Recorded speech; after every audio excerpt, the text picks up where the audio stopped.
And it is time for the hot topic of the hour. Former President Trump addressing his rivals at Fox News' town hall last night. Here's what the 45th president said about President Biden and Nikki Haley. Watch this. She's not working. She's here. She's down by 30, 35 points. And everybody knows her. You're not supposed to lose your home state. Shouldn't happen anyway. And she's losing it bigly. I'll challenge him right now. And we can do you can do anybody you want. I'll take anybody from CNN, which is doing very poorly in the ratings, by the way, as you probably know. I'll take anybody because I think you have an obligation in this case. You really have an obligation to debate. I don't think he's going to debate, though. I really don't think so. I don't think she knows how to get out, actually. I really don't. She did terribly in New Hampshire. She got the only vote she got was from Democrats. But she has a lot of money behind her. And these remarks just with 3 days before the South Carolina Republican primaries happening on Saturday. Sarah, your reaction and anticipation for these primaries?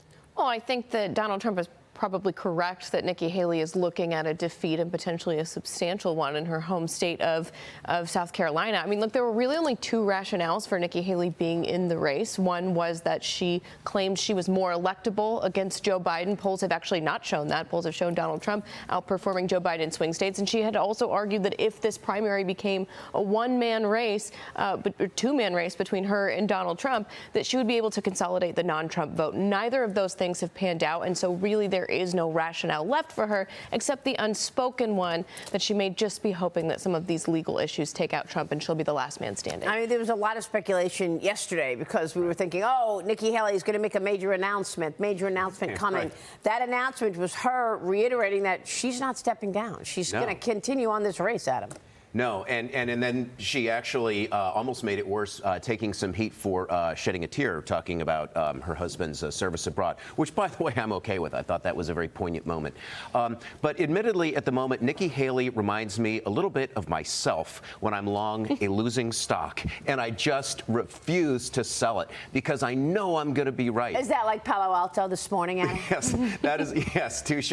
Palo Alto Networks has cut guidance this morning, and it is facing a serious haircut. And it's down 20%, and I own it, and I'm staying with it. That one I think I'll be okay on. There are others that I really probably should sell. But, you know, the toughest thing to do, Maria, is to admit you're wrong. You've done all the work, and then to say it's time to move on. And I think it's similar for a politician. She's put in so much time. She wants it. She can taste it. She thinks she'd be good. Look, she might be great in 2028, but this isn't her moment. In the same way, you can sell some of these losing stocks, and you can always buy them back. For the moment, some of the stocks that I wrestle with might be dead money. I think Nikki Haley might be dead money. She needs to recognize that and move on. So Nikki Haley may be dead money, but Palo Alto Networks Palo is not Alto dead I'm money. good with. No, just to be clear, the company did cut guidance, and the stock is reacting. So the fact that it cut guidance late yesterday. They also, they lowered their billings guidance, but they raised earnings guidance. And by the way, it was their 31st consecutive quarterly beat.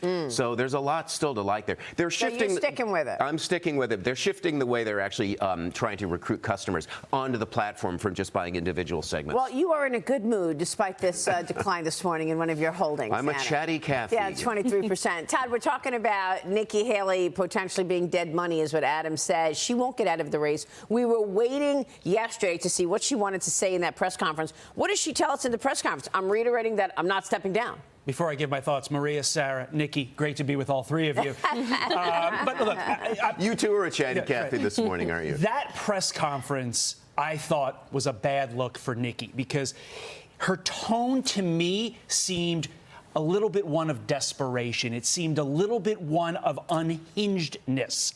I'm not saying she was fully unhinged. It just, there was something in her tone that was very defensive. And to me, the thing that stood out the most, Maria, if you listen to exactly what she said, she was even more critical of Donald Trump. And the language that she used against him was the harshest that she has used to date. She, in my estimation, just disqualified herself from any chance at being the VP nominee. Well, I don't think she was ever going to be the VP, true, Todd. but this just knocked it out of the park. I wonder if she disqualified herself for 2028. And that's the concern. Is that what you're saying? Because Ron DeSantis, I think, stepped down with enough time to say, you know what, he could actually be my guy in 28. I think some people were saying. And remember, Ron DeSantis started out this whole process way higher than both Donald Trump and Right. Nikki Haley. It was when Donald Trump went to East Palestine. Donald Trump can't go to East Palestine in 2028. So I think you really raise an interesting point. She's hurting herself, dropping for 28 and 32. Ron DeSantis is rising. Yeah. All right. We will get back to this. We're just getting started this morning.